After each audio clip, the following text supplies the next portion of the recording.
We people, mindful of our shared humanity, commit to practice and nurture forgiveness and reconciliation, to foster healing, harmony, justice, and sustainable peace in our world.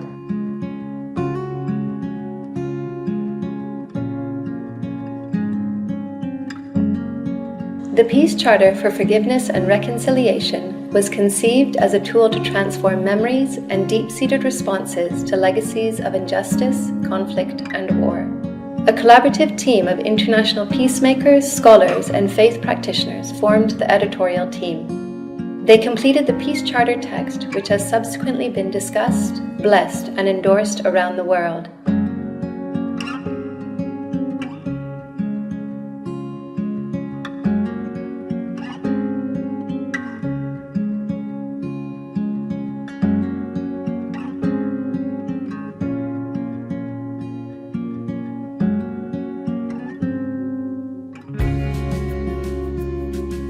In 2019, the Peace Charter was adopted by Religions for Peace International during their 10th World Assembly. In 2022, it was introduced in Accra, Ghana, as a tool to overcome the centuries-old pain and conflict caused by the transatlantic slave trade.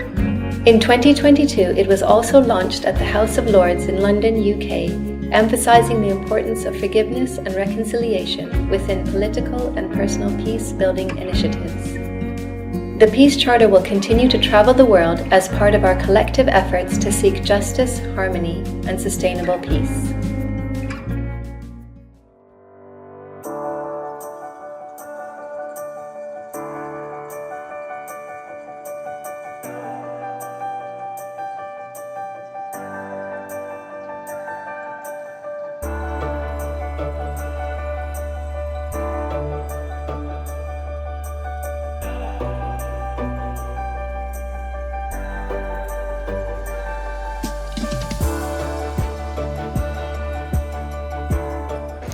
I think it's really significant that today the Charter is being launched in the House of Lords, because it signals the fact that this is relevant to every single strata of society. I know we've had our grassroots engagements, but this is also saying right from the House of Lords, from the Houses of Parliament here in the UK, this matters, and it matters for all of us, for policymakers and politicians, for teachers and business folk, and for mothers and fathers and children. It matters for us all. Forgiveness is something that sets us free from a sense of burden. It liberates us from anger and resentment. As humans, we're created in the image and likeness of God to love. And so without forgiveness, there can be no true sense of love. This is no one religion, no all religions, or no one entity can actually do this. We need to have a clear partnership and collaboration between all entities, whether it is, spiritual institutions or civil society or government. So the whole of society approach. No one should be left behind as we continue to promote forgiveness. This is an exciting event to see and be with people who are promoting non-violence and reconciliation, forgiveness, and also launching this charter in the UK is an exciting and I think a historic event, and I wanted to be part of it.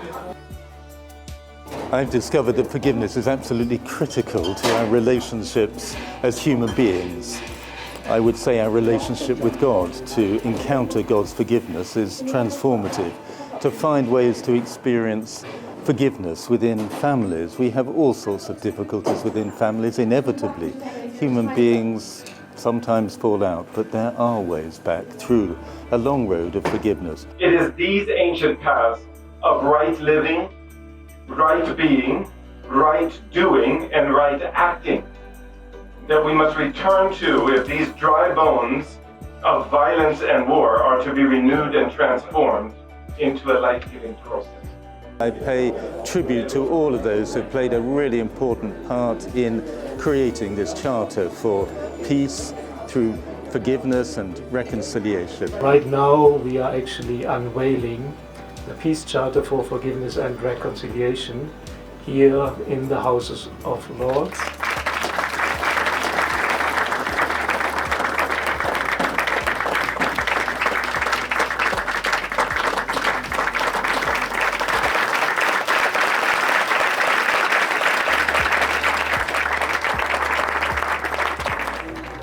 in our hearts, we want to be at peace with ourselves and our families and our communities, and it's deep within us to be at peace. I've had a lifetime of seeking forgiveness and reconciliation in situations of violent conflict. So the Peace Charter for Forgiveness and Reconciliation could not be closer to my heart. The justice system is built upon legislation, upon laws. Laws are built upon and made possible by values. You can't have laws that are not based on any values. And I think one of the strengths of the Peace Charter is that it puts together those specific values that are inherent to forgiveness. Every legislation is there to assure justice, ostensibly. But what we're perhaps lacking is that membrane of memory, the memory of the values that inform justice. I think the Charter is so important. Many people have spent a long time ensuring that every word has been carefully crafted. Let's see how we can spread this far and wide and get others to read it and spend time considering the words within it, just as those who've written it have spent time writing it. I think the Charter's an excellent foundation on which to build. I think the next steps is thinking about how we actually put that into practice. Forgiveness applies to not only personal relationships, not only, as it were, to our spiritual relationship with God, but to relationships between nations, between whole communities. That, for me, has become fundamental. In Arabic, we say, "Inna Allah ghafurun rahim." And translation, God is merciful, forgiving and merciful. If mighty God is merciful and forgiving, then every one of us should be following that and implementing that. Forgiveness and reconciliation, they're not just to do with personal lives or even family lives. They are to do with our common life as human beings right across the world. Policymakers need to take them seriously to bring about a peaceful world.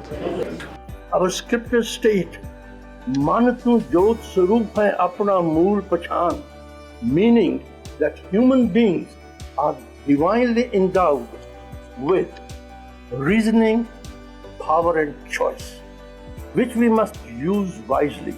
We can use this power to negatively create conflict or positively forge peace. To make a difference, inner change must precede outer change. We must seek out and act upon divine wisdom. Let us nurture a new consciousness together, learning to lovingly control our mind, and the world around us will become transformed. Thank you.